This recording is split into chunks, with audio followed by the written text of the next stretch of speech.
ಇಂತಹ ಒಂದು ಕಾರ್ಯಕ್ರಮದಲ್ಲಿ ಭಾಗವಹಿಸಿ ಈ ಒಂದು ಸ್ತೋತ್ರ ಸಮರ್ಪಣೆಯನ್ನು ಅವರ ಪಾದಾರವಿಂದಗಳಲ್ಲಿ ಮಾಡುವಂತಹ ಒಂದು ಅವಕಾಶ ಎಲ್ಲರಿಗೂ ಸಿಕ್ಕಿದೆ. ಇಂತಹ ಒಂದು ಕಾರ್ಯಕ್ರಮದಲ್ಲಿ ಶಿಷ್ಯಕೋಟಿಯಲ್ಲೂ ನಾವು ಸೇರಿದ್ದೇವೆ, ಇಂತಹ ಒಂದು ಕಾರ್ಯಕ್ರಮದಲ್ಲಿ ನಾವು ಭಾಗಿಗಳೂ ಆಗಿದ್ದೇವೆ ಅನ್ನುವುದು ಎಲ್ಲರ ಒಂದು ವಿಶೇಷವಾದಂತಹ ಪುಣ್ಯ ಅಂತಂದರೆ ಅದರೊಳಗೆ ಯಾವುದೇ ಸಂದೇಹಕ್ಕೆ ಅವಕಾಶ ಇಲ್ಲ.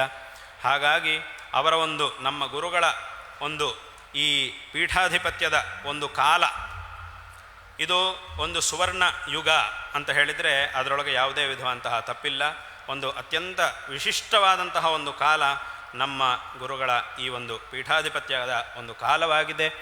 ಮತ್ತು ಈ ಒಂದು ಪೀಠದಲ್ಲಿ ಅಧಿಪತಿಗಳಾಗಿ ಅವರ ಒಂದು ಚರಿತ್ರೆ, ಅವರ ಒಂದು ಜೀವನ ಶೈಲಿ ಇದೆಲ್ಲ ಏನಿದೆಯೋ ಅದು ಎಲ್ಲರಿಗೂ ಸಹ ಒಂದು ದೊಡ್ಡ ಪಾಠ. ಅವರ ಒಂದು ಅಂದರೆ ಕಲ್ತ್ಕೊಳ್ಬೇಕಂತಹ ಒಂದು ಪಾಠ. ಅವರ ಜೀವನದ ನಮ್ಮ ಗುರುಗಳ ಜೀವನದ ಒಂದೊಂದು ಘಟನೆಯಿಂದಲೂ ಸಹ ನಾವು ಕಲ್ತುಕೊಳ್ಬೇಕಂತಹ ಪಾಠ ಒಂದೊಂದು ನಮಗೆ ಇದ್ದೇ ಇದೆ. ಅನೇಕ ವಿಧವಾದಂತಹ ಪಾಠಗಳನ್ನು ಅವರ ಒಂದು ಮಾತುಗಳು, ಅವರ ಒಂದು ಆಚರಣೆಗಳು, ಇದರಿಂದ ಆ ಪಾಠಗಳನ್ನು ನಮಗೆ ಅವರು ಮಾಡ್ತಾ ಇರ್ತಾರೆ.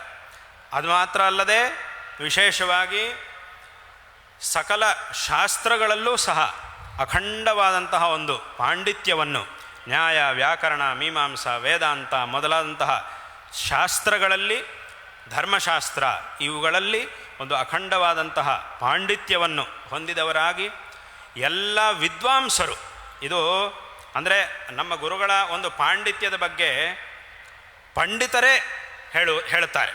ಒಬ್ಬ ಸಾಮಾನ್ಯನಾಗಿರ್ತಕ್ಕಂಥವನು ಪಾಂಡಿತ್ಯದ ಬಗ್ಗೆ ಹೇಳೋಕ್ಕಾಗುವುದಿಲ್ಲ.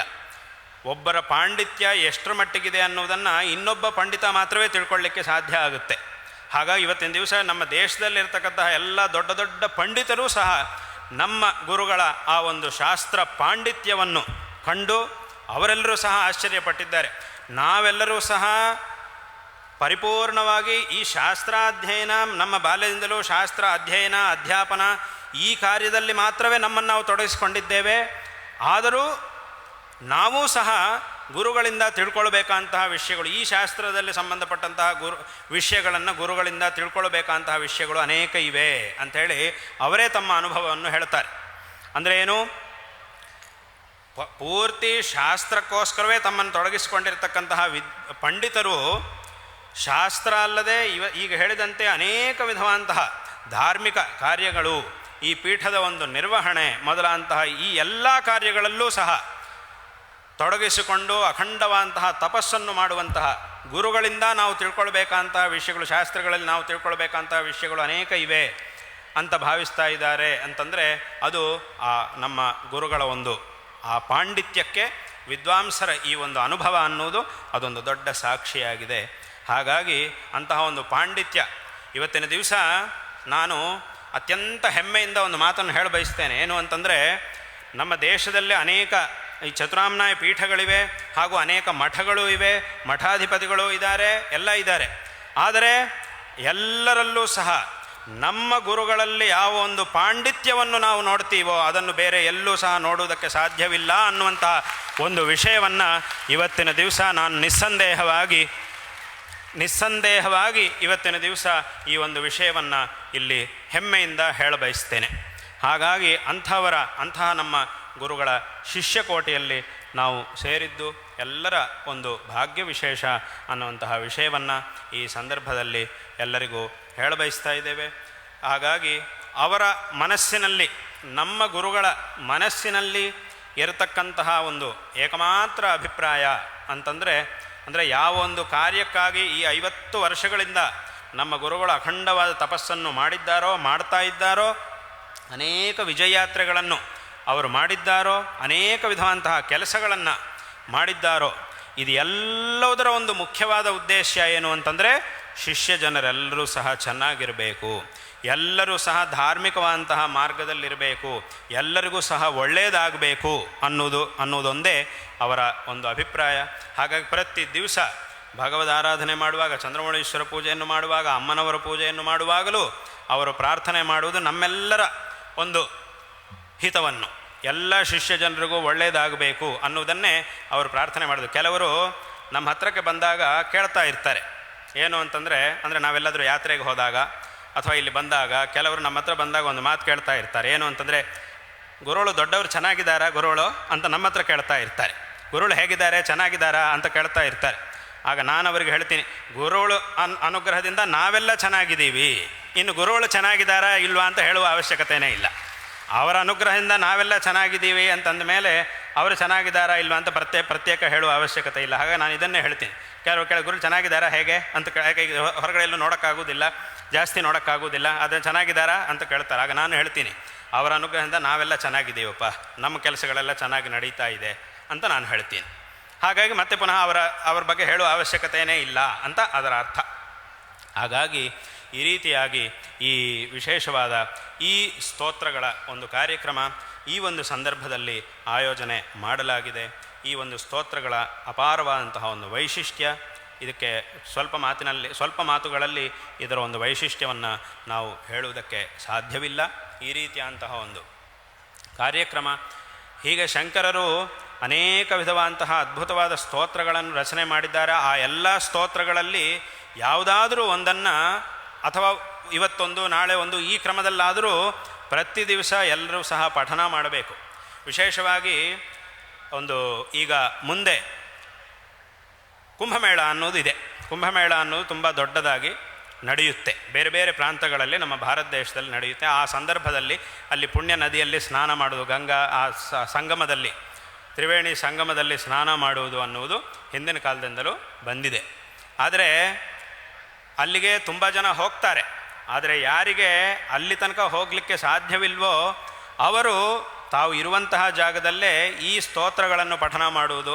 ಅದರಲ್ಲೂ ವಿಶೇಷವಾಗಿ ಶಂಕರ ಭಗವತ್ಪಾದಾಚಾರ್ಯರು ಆ ಗಂಗಾ ನದಿ ಮೇಲೆ ಒಂದು ಅದ್ಭುತವಾದಂತಹ ಗಂಗಾ ನದಿ ಮೇಲೆ ಸ್ತೋತ್ರಗಳನ್ನು ರಚನೆ ಮಾಡಿದ್ದಾರೆ. ಯಮುನಾ ನದಿಯ ಮೇಲೆ ಸ್ತೋತ್ರವನ್ನು ರಚನೆ ಮಾಡಿದ್ದಾರೆ. ನರ್ಮದೆ ಮೇಲೆ ಸ್ತೋತ್ರಗಳನ್ನು ರಚನೆ ಮಾಡಿದ್ದಾರೆ. ಹೀಗೆ ಆ ನದಿಗಳ ಸ್ತೋತ್ರಗಳನ್ನು ಶಂಕರರು ರಚನೆ ಮಾಡಿದ್ದಾರೆ. ಆದ್ದರಿಂದ ಇಂತಹ ಸಂದರ್ಭಗಳಲ್ಲಿ ಆ ನದಿಗಳ ಸ್ತೋತ್ರವನ್ನು ಪಠನ ಮಾಡಿ ಆ ನದಿಗಳನ್ನು ಸ್ಮರಣೆ ಮಾಡಿದರೂ ಸಾಕು, ಅದರಲ್ಲಿ ನಾವು ಸ್ನಾನ ಮಾಡಿದಂತೆ ಆಗುತ್ತೆ. ಹಾಗೆ ವಿಶೇಷವಾಗಿ ನಾವು ಮುಂದೆ ನಮ್ಮ ಗುರುಗಳ ಒಂದು ಅಪ್ಪಣೆಯ ಅನುಗ್ರಹದಂತೆ ಕಾಶಿಗೆ ಹೋಗಿ ಅಲ್ಲಿ ಅನ್ನಪೂರ್ಣಮ್ಮನವರ ಒಂದು ಪ್ರತಿಷ್ಠಾಪನೆ, ಆ ಜೀರ್ಣೋದ್ಧಾರ ಕುಂಭಾಭಿಷೇಕವನ್ನು, ಸ್ವರ್ಣಶಿಖರ ಕುಂಭಾಭಿಷೇಕವನ್ನು ಸಹ ಮಾಡಲಿದ್ದೇವೆ. ಈ ಒಂದು ಸಂದರ್ಭದಲ್ಲಿ ವಿಶೇಷವಾಗಿ ಶಂಕರಾಚಾರ್ಯರು ರಚನೆ ಮಾಡಿರ್ತಕ್ಕಂತಹ ಅನ್ನಪೂರ್ಣಾಷ್ಟಕ, ನಮ್ಮ ಪ್ರಸಿದ್ಧವಾಗಿರ್ತಕ್ಕಂತಹ ಒಂದು ಸ್ತೋತ್ರ ಅದು ಅನ್ನಪೂರ್ಣಾಷ್ಟಕ. ಈ ಒಂದು ಸಂದರ್ಭದಲ್ಲಿ ಮುಂದೆ ಅದನ್ನೂ ಸಹ ವಿಶೇಷವಾಗಿ ಎಲ್ಲರೂ ಪಠನ ಮಾಡಿದರೆ ಆ ಒಂದು ದೇವಿಯ ಒಂದು ಅನುಗ್ರಹವೂ ಸಹ ಎಲ್ಲರಿಗೂ ಪ್ರಾಪ್ತವಾಗುತ್ತೆ. ಹೀಗೆ ಈ ಒಂದು ಧಾರ್ಮಿಕವಾದಂತಹ ಒಂದು ವಾತಾವರಣ ನಿರಂತರ ಇದೇ ರೀತಿಯಾಗಿರಲಿ. ಇನ್ನೂ ಹೆಚ್ಚಿನ ಸಂಖ್ಯೆಯಲ್ಲಿ ಆಸ್ತಿಕ ಮಹಾಜನರು ಈ ಒಂದು ಕಾರ್ಯದಲ್ಲಿ, ಇಂತಹ ಒಂದು ಕಾರ್ಯಗಳಲ್ಲಿ ಭಾಗವಹಿಸಿ ಕೃತಾರ್ಥರಾಗಬೇಕು ಅನ್ನುವಂತಹ ಒಂದು ವಿಷಯವನ್ನು ಈ ಸಂದರ್ಭದಲ್ಲಿ ಎಲ್ಲರಿಗೂ ಸಹ ಹೇಳಬಯಸ್ತಾ ಇದ್ದೇವೆ. ಇದೊಂದು ನಮ್ಮ ಎಲ್ಲರ ಒಂದು ಅದೃಷ್ಟ. ಇಂತಹ ಒಂದು ಪವಿತ್ರವಾದ ಭಾರತ ದೇಶದಲ್ಲಿ ನಾವು ನಾವು ಜನ್ಮವನ್ನು ಪಡೆದಿದ್ದೇವೆ. ಈ ಒಂದು ಭಾರತ ದೇಶದಲ್ಲಿ ಭಗವಂತ ಅನೇಕ ಅವತಾರಗಳನ್ನು ಮಾಡಿ ಇದನ್ನು ಅತ್ಯಂತ ಪವಿತ್ರವಾಗಿಸಿದ್ದಾನೆ. ಈ ಒಂದು ಭಾರತ ದೇಶದಲ್ಲಿ ಅನೇಕ ಕ್ಷೇತ್ರಗಳಲ್ಲಿ ಭಗವಂತ ತನ್ನ ಸಾನ್ನಿಧ್ಯದಿಂದ ವಿರಾಜಮಾನನಾಗಿದ್ದಾನೆ. ಇಂತಹ ಒಂದು ಭಾರತದಲ್ಲಿ ಶಂಕರ ಭಗವತ್ಪಾದಾಚಾರ್ಯರು ಅವತಾರವನ್ನು ಮಾಡಿ ನಮಗೆ ಮಾರ್ಗದರ್ಶನ ಮಾಡಿ ಅನುಗ್ರಹ ಮಾಡಿದ್ದಾರೆ. ಹಾಗಾಗಿ ಇದನ್ನು ಸದಾಕಾಲ ಸ್ಮರಿಸಿಕೊಂಡು ಈ ಭಗವಂತ ಕೊಟ್ಟಂತಹ ಈ ಉತ್ತಮವಾದಂತಹ ಜೀವನದಲ್ಲಿ ಲೌಕಿಕವಾದಂತಹ ಜೀವನ ಇರ್ಬೋದು ಅಥವಾ ಧಾರ್ಮಿಕವಾದಂತಹ ಜೀವನ ಇರ್ಬೋದು, ಎರಡರಲ್ಲೂ ಸಹ ಎಲ್ಲ ಭಕ್ತ ಮಹಾಜನರು ಒಂದು ದೃಢವಾದಂತಹ ಮನಸ್ಸನ್ನು ಹೊಂದಿ ಒಂದು ಪ್ರಗತಿಗಾಗಿ ವಿಶೇಷವಾಗಿ ಶ್ರಮಿಸಬೇಕು ಅನ್ನುವಂತಹ ಒಂದು ವಿಷಯವನ್ನು ಈ ಸಂದರ್ಭದಲ್ಲಿ ಹೇಳಬಯಸ್ತಾ ಇದ್ದೇವೆ. ಜೀವನದಲ್ಲಿ ಬೇರೆ ಬೇರೆ ಸಂದರ್ಭಗಳ ಅನೇಕ ವಿಧವಾದಂತಹ ಸಂಕಷ್ಟಗಳು ಬರ್ತಾ ಇರುತ್ತೆ. ಅದರಲ್ಲೂ ಒಳ್ಳೆಯ ಮಾರ್ಗದಲ್ಲಿ ಹೋಗಬೇಕು ಅಂತ ಅಂದ್ಕೊಳ್ಳುವವರಿಗೆ ಇನ್ನೂ ಕಷ್ಟಗಳು ಜಾಸ್ತಿ ಬರುತ್ತೆ. ಆದರೆ ಅದೆಲ್ಲವೂ ಸಹ ಕೇವಲ ಭಗವಂತ ನಮಗೆ ಮಾಡುವಂತಹ ಒಂದು ಪರೀಕ್ಷೆ. ಅದರಿಂದ ಆ ಒಂದು ಪರೀಕ್ಷೆಯಲ್ಲಿ ನಾವು ಪರಿಪೂರ್ಣವಾಗಿ ಉತ್ತೀರ್ಣರಾಗಬೇಕು ಅಂತಂದರೆ ಶಂಕರ ಭಗವತ್ಪಾದಾಚಾರ್ಯರು ಹೇಗೆ ಉಪದೇಶ ಮಾಡಿದಾರೋ ಆ ಬಲ ಅನ್ನೋದು ನಮಗೆ ಬೇಕು.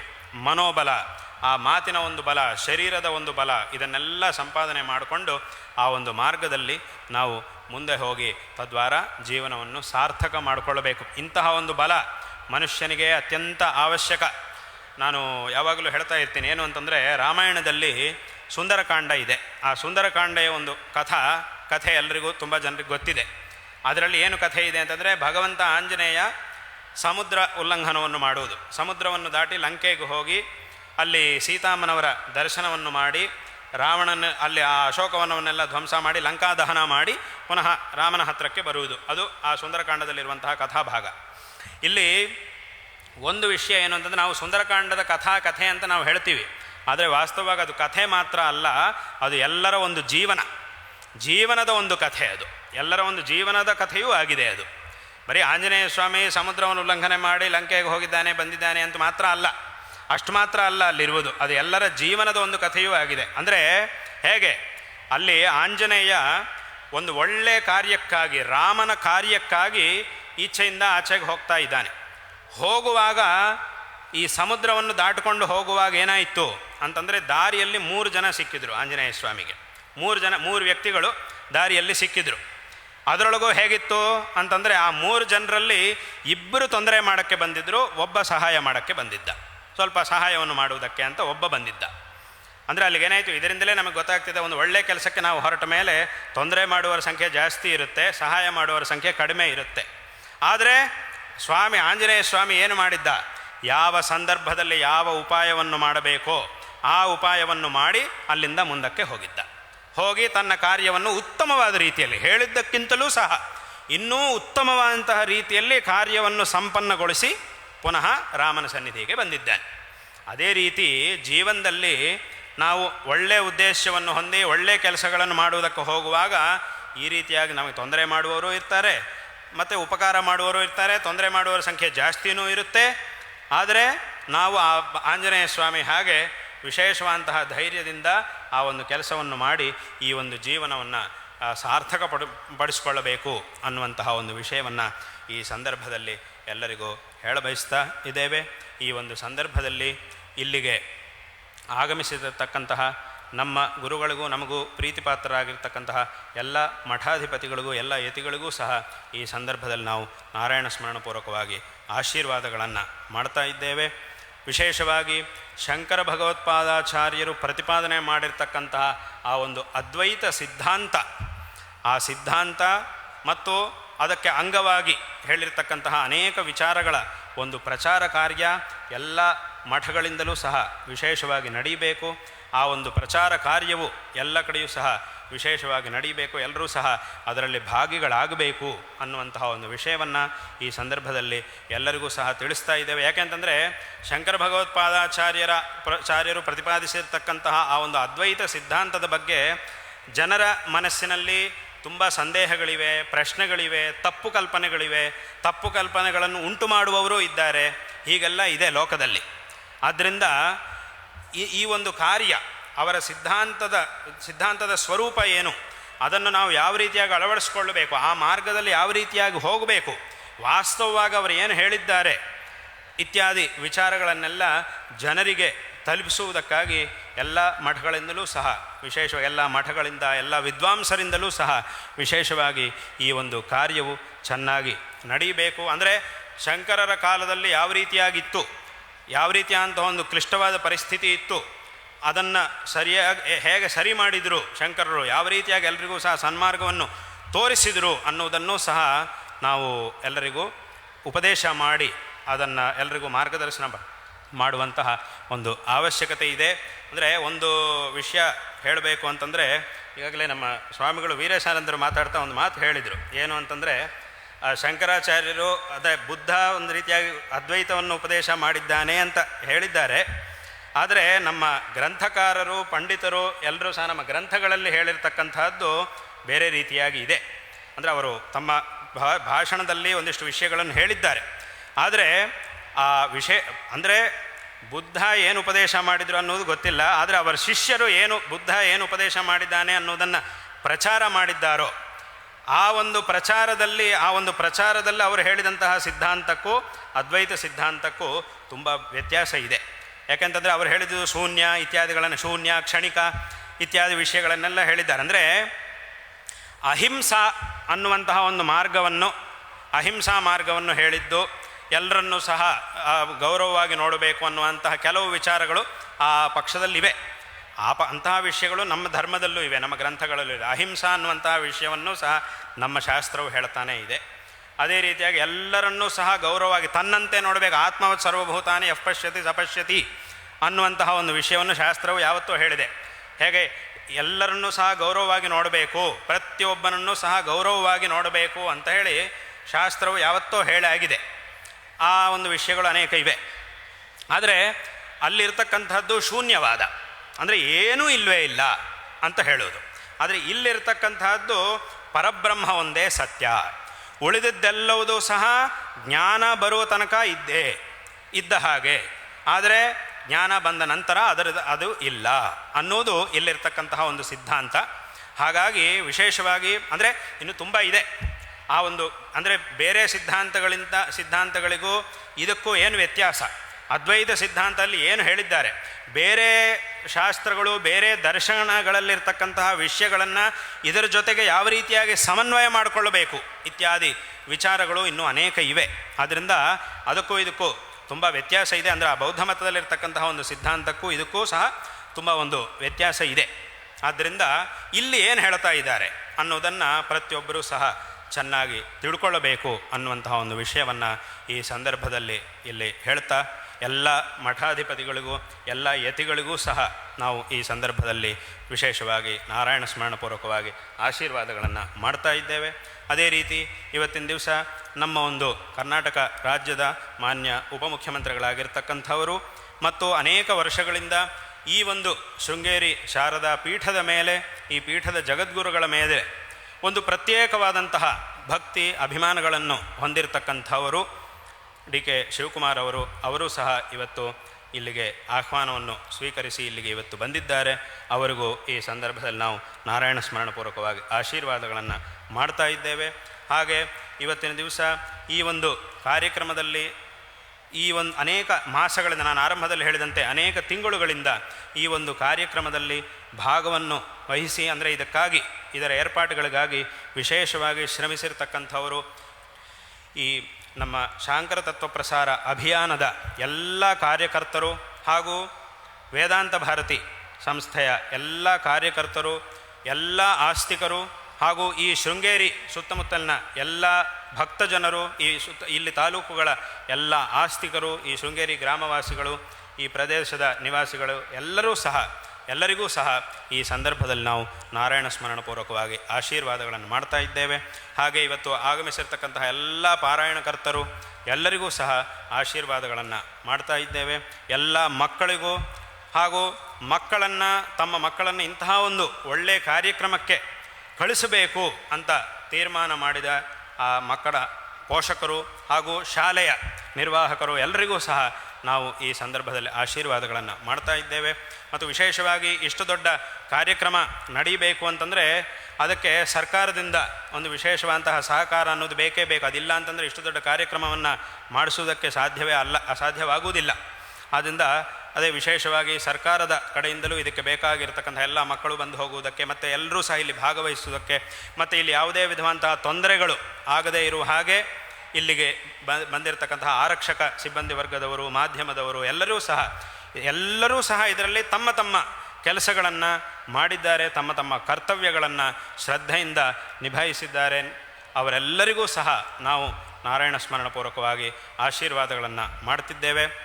ಹಾಗೆ ಇಲ್ಲಿಯ ಶಾಸಕರು ರಾಜೇಗೌಡರು ಹಾಗೂ ಮಾಜಿ ಶಾಸಕರು ಜೀವರಾಜ್ ಅವರು, ಜ್ಞಾನೇಂದ್ರ ಅವರು ಮೊದಲಾದಂತಹ ಪ್ರಮುಖರೂ ಸಹ ಇವತ್ತು, ರಾಜಕೀಯ ಮುಖಂಡರು ಸಹ ಇವತ್ತು ಎಲ್ಲರೂ ಸಹ, ಈಗಾಗಲೇ ಶಿವಕುಮಾರ್ ಅವರು ಮಾತಾಡ್ತಾ ಒಂದು ಮಾತು ಹೇಳಿದರು, ಇವತ್ತಿನ ದಿವಸ ನಾನಿಲ್ಲಿ ಒಬ್ಬ ರಾಜಕಾರಣಿಯಾಗಿ ಬಂದಿರುವುದಲ್ಲ, ಒಬ್ಬ ಮಂತ್ರಿಯಾಗಿ ಉಪಮುಖ್ಯಮಂತ್ರಿಯಾಗಿ ಬಂದಿರುವುದಲ್ಲ, ನಾನಿಲ್ಲಿಗೆ ಒಬ್ಬ ಭಕ್ತನಾಗಿ ಬಂದಿದ್ದೇನೆ ಅಂತ ಅವರು ಹೇಳಿದರು. ಅದು ಅಕ್ಷರಶಃ ಸತ್ಯವಾದಂತಹ ಒಂದು ಮಾತು. ಅವರೇ ಅಲ್ಲ, ಇಲ್ಲಿಗೆ ಯಾರೇ ಒಬ್ಬರು ಬಂದರೂ ಸಹ, ಇವತ್ತು ಈಶ್ವರಪ್ಪನವರು ಸಹ ಬಂದಿದ್ದಾರೆ. ಹೀಗೆ ಯಾರೇ ಬಂದರೂ ಸಹ ಎಲ್ಲರೂ, ಒಬ್ಬ ಪ್ರಧಾನಮಂತ್ರಿ ಇರಲಿ ಅಥವಾ ಇತರ ಮಂತ್ರಿಗಳಾಗಲಿ, ಒಬ್ಬ ಶಾಸಕರಾಗಲಿ, ಯಾರೇ ಸಹ ಇಲ್ಲಿಗೆ ಬಂದರೂ ಸಹ ಅವರು ಕೇವಲ ಒಬ್ಬ ಭಕ್ತರಾಗಿ ಬರ್ತಾರೆ. ನಾವು ಅವರನ್ನು ಭಕ್ತರನ್ನಾಗಿ ನೋಡಿ ಅವರಿಗೆ ಒಳ್ಳೆಯದಾಗಲಿ ಎಂಬುದಾಗಿ ಆಶೀರ್ವಾದಗಳನ್ನು ಮಾಡ್ತೇವೆ. ಹಾಗಾಗಿ ಇವತ್ತು ಅವರೆಲ್ಲರೂ ಸಹ ರಾಜಕೀಯ ಮುಖಂಡರೂ ಸಹ ಇವತ್ತು ಇಲ್ಲಿಗೆ ಆಗಮಿಸಿದ್ದಾರೆ. ಅವರಿಗೂ ನಾವು ಆಶೀರ್ವಾದಗಳನ್ನು ಮಾಡ್ತಾ ಇದ್ದೇವೆ. ಮತ್ತು ನಾನು ಎಲ್ಲರ ಹೆಸರುಗಳು ಹೇಳಲಿಲ್ಲ, ಯಾರು ಬೇರೆ ರೀತಿಯಾಗಿ ಅನ್ಯಥಾ ಭಾವಿಸಬಾರದು. ವಿಶೇಷವಾಗಿ ಎಲ್ಲರಿಗೂ ಸಹ ಆಶೀರ್ವಾದಗಳನ್ನು ಮಾಡ್ತಾ ಇದ್ದೇವೆ. ಈಗ ಸುಧಾಕರ್ ಶೆಟ್ಟರು ಹೀಗೆ ಎಲ್ಲರೂ ಅನೇಕ ಜನ ಬಂದಿದ್ದಾರೆ. ಹಾಗೆ ಎಲ್ಲರಿಗೂ ಸಹ ಈ ಸಂದರ್ಭದಲ್ಲಿ ಆಶೀರ್ವಾದಗಳನ್ನು ಮಾಡ್ತಾ, ಸರ್ಕಾರದ ಅಧಿಕಾರಿಗಳು ಹೀಗೆ ಎಲ್ಲರಿಗೂ ಈ ಸಂದರ್ಭದಲ್ಲಿ ನಮ್ಮ ಸಂತೋಷವನ್ನು ಅಭಿವ್ಯಕ್ತಪಡಿಸುತ್ತಾ, ಎಲ್ಲರಿಗೂ ಸಹ ಶಾರದಾ ಚಂದ್ರಮೌಳೀಶ್ವರರ ಹಾಗೂ ನಮ್ಮ ಗುರುಗಳ ಒಂದು ಪರಿಪೂರ್ಣವಾದಂತಹ ಒಂದು ಅನುಗ್ರಹ ಎಲ್ಲರಿಗೂ ಸಹ ಸದಾಕಾಲ ಇರಲಿ ಎಂಬುದಾಗಿ ಈ ಸಂದರ್ಭದಲ್ಲಿ ಮತ್ತೊಮ್ಮೆ ನಮ್ಮ ನಾರಾಯಣ ಸ್ಮರಣಪೂರ್ವಕವಾಗಿ ಆಶೀರ್ವಾದಗಳನ್ನು ಮಾಡ್ತಾ ಇದ್ದೇವೆ. ಈ ಒಂದು ಕಾರ್ಯದಲ್ಲಿ ಅದೇ ಈಗ ಹೇಳಿದಂತೆ ಎಲ್ಲ ರೀತಿಯಲ್ಲೂ ಇಷ್ಟು ದೊಡ್ಡ ಕಾರ್ಯಕ್ರಮ ನಡಿಬೇಕಾದರೆ ಈ ಪೀಠದ ಪರಂಪರೆಯಾಗಿ ಶಿಷ್ಯರಾಗಿರ್ತಕ್ಕಂತಹ ಆಸ್ತಿಕ ಮಹಾಜನರು ಇದಕ್ಕಾಗಿ ಈ ಒಂದು ಕಾರ್ಯಕ್ಕಾಗಿ ಪೀಠದ ಶಿಷ್ಯ ಮಹಾಜನರು ಅವರು ಸಹ ವಿಶೇಷವಾಗಿ ಸಹಕರಿಸಿದ್ದಾರೆ. ಅವರೆಲ್ಲರಿಗೂ ಸಹ ಈ ಸಂದರ್ಭದಲ್ಲಿ ಆಶೀರ್ವಾದಗಳನ್ನು ಮಾಡ್ತಿದ್ದೇವೆ. ಹಾಗೆ ನಾವು ಈಗ ಹೇಳಿದಂತೆ ಶಾಂಕರ ತತ್ವ ಪ್ರಸಾರ ಅಭಿಯಾನ, ಇದರಲ್ಲಿ ಉಮೇಶ್ ಹರಿಹರ ಮೊದಲಾದಂತಹ ಎಲ್ಲರೂ ಸಹ ಇದರಲ್ಲಿ ವಿಶೇಷವಾಗಿ ಶ್ರದ್ಧೆಯಿಂದ ಭಾಗವಹಿಸಿ ಇದರ ಒಂದು ನಿರ್ವಹಣೆಯನ್ನು ಮಾಡಿದ್ದಾರೆ.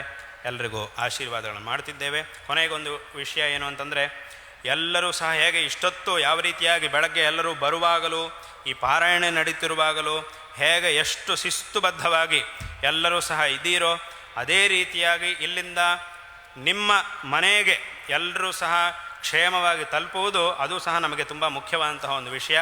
ಹೇಗೆ ಎಲ್ಲರೂ ಸಹ ಇಲ್ಲಿಗೆ ಬಂದಿರುವುದು, ನಿಮಗೆಲ್ಲರಿಗೂ ಸಹ ಬೇಕಾದಂತಹ ಏರ್ಪಾಟುಗಳನ್ನು ಮಾಡುವುದು ಅನ್ನೋದು ನಮಗೆ ಎಷ್ಟು ಮುಖ್ಯವೋ, ಅದೇ ರೀತಿಯಾಗಿ ಯಾವುದೇ ತೊಂದರೆ ಇಲ್ಲದೆ ಪ್ರತಿಯೊಬ್ಬರೂ ಸಹ ಒಬ್ಬೊಬ್ಬರೂ ಸಹ ಕ್ಷೇಮವಾಗಿ ಯಾವುದೇ ತೊಂದರೆಗಳಿಲ್ಲದೆ ಪುನಃ ಮನೆಗೆ ತಲುಪುವುದು ಅನ್ನೋದು ಸಹ ನಮಗಷ್ಟು ಮುಖ್ಯವಾದಂತಹ ಒಂದು ವಿಷಯ. ಆದ್ದರಿಂದ ಹೇಗೆ ಎಲ್ಲರೂ ಇಲ್ಲಿ ಆಗಮಿಸುವುದಕ್ಕಾಗಿ ನಮ್ಮ ಕಾರ್ಯಕರ್ತರು ಭಕ್ತಜನರು ಯಾವ ರೀತಿಯಾಗಿ ವ್ಯವಸ್ಥೆಯನ್ನು ಮಾಡಿದ್ದಾರೋ, ಅದೇ ರೀತಿಯಾಗಿ ಈಗ ಭೋಜನಕ್ಕೆ ಮತ್ತು ತದನಂತರ ಒಬ್ಬೊಬ್ಬರು ಪ್ರತ್ಯೇಕ ಅವರವರ ಪ್ರಾಂತ್ಯಗಳಿಗೆ ತೆರಳುವುದಕ್ಕಾಗಿ ಬೇಕಾಗಿರತಕ್ಕಂಥ ಒಂದು ಕ್ರಮ ವ್ಯವಸ್ಥೆಯನ್ನು ಸಹ ಮಾಡಿದ್ದಾರೆ. ಅದರ ಬಗ್ಗೆ ಎಲ್ಲರೂ ಕಾರ್ಯಕರ್ತರೆಲ್ಲರೂ ಸಹ 2 ದಿವಸ ಮುಂಚೆ ಏನೇನಾಗಿದೆ ಅನ್ನೋದನ್ನೆಲ್ಲ ಪ್ರತ್ಯೇಕವಾಗಿ ನಾವು ಕೇಳಿ ತಿಳ್ಕೊಂಡಾಗ ಎಲ್ಲವುದನ್ನೂ ಸಹ ಅವರು ನಮಗೆ ಹೇಳಿದ್ದಾರೆ. ನಮಗೆ ಅತ್ಯಂತ ಸಂತೋಷವಾಯಿತು. ಆದ್ದರಿಂದ ಇದೇ ರೀತಿಯಾದಂತಹ ಒಂದು ವ್ಯವಸ್ಥೆಯಲ್ಲಿ ಸ್ವಲ್ಪ ಒಂದು 5 ನಿಮಿಷ ಆಚೆ ಈಚೆ ಆದರೂ ಪರವಾಗಿಲ್ಲ, ಅದು ನಮಗೆ ಪರವಾಗಿಲ್ಲ. ಒಂದು 5 ನಿಮಿಷ ಹೆಚ್ಚು ಕಡಿಮೆ ಆದರೂ ಏನೂ ತೊಂದರೆ ಇಲ್ಲ. ಆದರೆ ಎಲ್ಲರೂ ಸಹ ಪುನಃ ಇದೇ ರೀತಿಯಾದಂತಹ ಒಂದು ವ್ಯವಸ್ಥೆಯಲ್ಲಿ ಪುನಃ ತಮ್ಮ ತಮ್ಮ ಮನೆಗಳಿಗೆ ತೆರಳಬೇಕು ಅನ್ನುವಂತಹ ಒಂದು ವಿಷಯವನ್ನು ಸಹ ಈ ಸಂದರ್ಭದಲ್ಲಿ ಎಲ್ಲರಿಗೂ ಸಹ ಹೇಳ್ತಾ, ಈ ರೀತಿಯಾದಂತಹ ಒಂದು ಐಕಮತ್ಯ, ಈ ರೀತಿಯಾದಂತಹ ಒಂದು ಶ್ರದ್ಧೆ, ಈ ರೀತಿಯಾದಂತಹ ಒಂದು ಆಸ್ತಿಕ್ಯ ಎಲ್ಲರಲ್ಲೂ ಸದಾಕಾಲ ನಿರಂತರವಾಗಿ ಇರಲಿ. ಸಮಸ್ತ ಧರ್ಮಾನುಯಾಯಿಗಳಲ್ಲೂ ಈ ರೀತಿಯಾದಂತಹ ಐಕಮತ್ಯ ಇರಲಿ ಎಂಬುದಾಗಿ ಹೇಳ್ತಾ ಮತ್ತೊಮ್ಮೆ ಎಲ್ಲರಿಗೂ ಆಶೀರ್ವಾದಗಳನ್ನು ಮಾಡಿ ಈ ಮಾತುಗಳನ್ನು ಇಲ್ಲಿ ಮುಕ್ತಾಯ ಮಾಡ್ತೇವೆ. ಹರ ನಮಃ ಪಾರ್ವತೀಪತಯೇ ಹರ ಹರ ಮಹಾದೇವ. ಸರ್ವರು 1-2 ನಿಮಿಷ ಕುಳಿತುಕೊಳ್ಬೇಕು. ಈ ಸ್ತೋತ್ರ ತ್ರಿವೇಣಿಯ ಮಹಾಸಮರ್ಪಣಾ ಕಾರ್ಯಕ್ರಮವು ಈ ಜಯಘೋಷದೊಂದಿಗೆ ಮುಕ್ತಾಯಗೊಳ್ಳುತ್ತದೆ.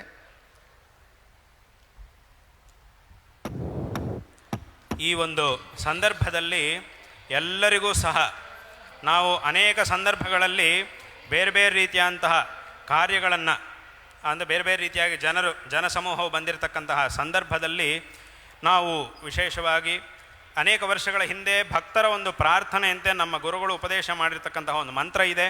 ಅದನ್ನು ಅನೇಕ ಕಡೆಗಳಲ್ಲಿ ನಾವು ಉಪದೇಶ ಮಾಡುವುದಿದೆ. ಪ್ರಾಯಃ ಇದರಲ್ಲಿ ಕೆಲವರಿಗೆ ಆ ಉಪದೇಶ ಹಿಂದೆ ಪಡ್ಕೊಂಡವರು ಕೆಲವರು ಇದ್ದಾರೆ.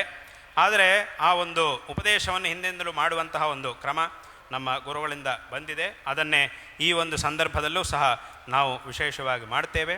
ಅದನ್ನು ಎಲ್ಲರೂ ಸಹ ಹೇಳಿ ತದನಂತರ ನಿರಂತರ ಎಲ್ಲರೂ ಸಹ ಈ ಒಂದು ಕಾರ್ಯದಲ್ಲಿ ಈ ಒಂದು ಮಂತ್ರವನ್ನು ಜಪ ಮಾಡಿ, ಪ್ರತಿನಿತ್ಯ ಈ ಒಂದು ಮಂತ್ರವನ್ನು ಜಪ ಮಾಡಿ ತದನಂತರ ನಿಮ್ಮ ಕೆಲಸಗಳಿಗೆ ಹೋಗಬೇಕು ಅನ್ನುವಂತಹ ವಿಷಯವನ್ನು ಈ ಸಂದರ್ಭದಲ್ಲಿ ಹೇಳ್ತಾ, ಈ ಒಂದು ಸಂದರ್ಭದಲ್ಲಿ ಆ ಒಂದು ಉಪದೇಶವನ್ನು ಮಾಡ್ತೇವೆ. ಎಲ್ಲರೂ ಸಹ ನಮಸ್ಕಾರ ಮಾಡಿದ ಕೈ ಮುಗಿದು ಇದನ್ನು 3 ಸಲ ಹೇಳಬೇಕು. ನಾವು ಒಂದೊಂದು ಸಲ ನಾನು ಹೇಳ್ತೀನಿ, 3 ಸಲ ಎಲ್ಲರೂ ಸಹ ಹೇಳಬೇಕು. ನಮಃ ಶಂಕರಾಯ, ನಮಃ ಶಂಕರಾಯ, ನಮಃ ಶಂಕರಾಯ. ಈ ಒಂದು ಮಂತ್ರವನ್ನು ಪ್ರತಿ ದಿವಸ ಎಲ್ಲರೂ ಸಹ ವಿಶೇಷವಾಗಿ ಜಪವನ್ನು ಮಾಡಿ ಒಂದು 108 ಸಂಖ್ಯೆಗೆ ಕಡಿಮೆ ಆಗದೆ ಪ್ರತಿಯೊಬ್ಬರೂ ಸಹ ಪ್ರತಿ ದಿವಸ ಜಪವನ್ನು ಮಾಡಿ ಕೃತಾರ್ಥರಾಗಬೇಕು, ಆ ಭಗವಂತನ ಅನುಗ್ರಹಕ್ಕೆ ಪಾತ್ರರಾಗಬೇಕು ಅನ್ನುವಂತಹ ಒಂದು ವಿಷಯವನ್ನು ಈ ಸಂದರ್ಭದಲ್ಲಿ ಹೇಳಬಯಸ್ತಾ ಇದ್ದೇವೆ. ಒಂದೊಂದು ಮಾತನ್ನು ನಾವು ಅವಶ್ಯವಾಗಿ ಹೇಳಲೇಬೇಕು. ಅಂದರೆ ಅದು ಹೇಳಲೇಬೇಕು ಅಂತ ನಮ್ಮ ಮನಸ್ಸಿಗೆ ಬರ್ತಾ ಇದೆ. ಯಾಕೆಂತಂದರೆ ಇದರಲ್ಲಿ ಈ ಒಂದು ಕಾರ್ಯದಲ್ಲಿ ವಿಶೇಷವಾಗಿ ಮಠದಲ್ಲಿ ಸೇವೆಯನ್ನು ಮಾಡ್ತಾ ಇರತಕ್ಕಂತಹ ನಮ್ಮ ನೌಕರ ವರ್ಗದವರು, ಪೀಠದ ಒಂದು ನೌಕರ ವರ್ಗದವರು ಅವರೆಲ್ಲರೂ ಸಹ ಈ ಒಂದು ಕಾರ್ಯದಲ್ಲಿ ವಿಶೇಷವಾಗಿ ಶ್ರಮಿಸಿದ್ದಾರೆ. ಅದೇ ರೀತಿ ಎಲ್ಲರಿಗೂ ಸಹ ಎಲ್ಲ ನೌಕರ ವರ್ಗದವರಿಗೂ ಅಥವಾ ಹೊರಗಿಂದ ಬಂದು ಇದರಲ್ಲಿ ಭಾಗವಹಿಸ್ತಾ ಇರತಕ್ಕಂತಹ ಎಲ್ಲ ಆಸ್ತಿಕರಿಗೂ ಎಲ್ಲ ಕಾರ್ಯಕರ್ತರಿಗೂ ಸಹ ಒಂದು ವಿಶೇಷವಾದಂತಹ ಮಾರ್ಗದರ್ಶನವನ್ನು ಮಾಡಿ ಇದಕ್ಕೆ ಬೇಕಾಗಿರತಕ್ಕಂತಹ ಅನೇಕ ಏರ್ಪಾಟುಗಳನ್ನು ಮಾಡಿದ್ದಾರೆ. ನಮ್ಮ ಅತ್ಯಂತ ಪ್ರೀತಿಪಾತ್ರರಾಗಿರ್ತಕ್ಕಂತಹ ಈ ಮಠದ ಆಡಳಿತಾಧಿಕಾರಿಗಳು ಪಿ ಎ ಮುರಳಿಯವರು, ಗುರುಸೇವಾನಿರತ ಪಿ ಎ ಮುರಳಿಯವರು ಅವರು ಇದರಲ್ಲಿ ವಿಶೇಷವಾದಂತಹ ಏರ್ಪಾಟನ್ನು ಮಾಡಿದ್ದಾರೆ. ಅವರು ಇವತ್ತಿನ ದಿವಸ ಇಲ್ಲಿ ಬರಲಿಕ್ಕೆ ಸಾಧ್ಯವಾಗ್ತಾ ಇಲ್ಲ, ಅಸೌಕರ್ಯ ಬಂದಿರುವುದರಿಂದ ನಮ್ಮ ಎದುರಿಗೆ ಬರಲಿಕ್ಕೆ ಅವರಿಗೆ ಸಾಧ್ಯವಾಗ್ತಾ ಇಲ್ಲ. ಆದ್ದರಿಂದ ಅವರು ಇದರಲ್ಲಿ ವಿಶೇಷವಾಗಿ ಎಲ್ಲ ಏರ್ಪಾಟುಗಳನ್ನು ಮಾಡಿದ್ದಾರೆ. ಇನ್ನು ಕೆಲವೇ ದಿವಸಗಳಲ್ಲಿ ಅವರ ಆಡಳಿತಾಧಿಕಾರಿಗಳಾಗಿ 1 ವರ್ಷ ಮುಗಿಯುತ್ತೆ, 1 ವರ್ಷ ಆಗುತ್ತೆ. ಈ 1 ವರ್ಷದೊಳಗೆ ಅವರು ಪ್ರತಿಯೊಂದು ಕ್ಷಣವನ್ನೂ ಸಹ ಈ ಒಂದು ಗುರುಸೇವೆಗೆ ಪ್ರತಿಯೊಂದು ಕ್ಷಣದಲ್ಲೂ ಗುರುಸೇವೆಗಾಗಿ ತಮ್ಮನ್ನು ತೊಡಗಿಸಿಕೊಂಡಿದ್ದಾರೆ. ಇವತ್ತು ಈ ಕಾರ್ಯದಲ್ಲಿ ಅವರು ಸಹ ವಿಶೇಷವಾದಂತಹ ಏರ್ಪಾಟುಗಳನ್ನು ಮಾಡಿದ್ದಾರೆ. ಅವರಿಗೂ ಮತ್ತು ಮಠದ ಎಲ್ಲ ನೌಕರ ವರ್ಗದವರಿಗೂ ಸಹ ನಾವು ಆಶೀರ್ವಾದಗಳನ್ನು ಮಾಡ್ತಾ ಇದ್ದೇವೆ. ನಿಖರ ಸುದ್ದಿ, ಸದಭಿರುಚಿಯ ಕಾರ್ಯಕ್ರಮ. ನೀವು ನೋಡ್ತಾ ಇದ್ದೀರಾ ಕಹಳೆ ನ್ಯೂಸ್, ಸಮಾಜದ ಜಾಗೃತಿಗಾಗಿ ವಸ್ತುನಿಷ್ಠ ವರದಿ.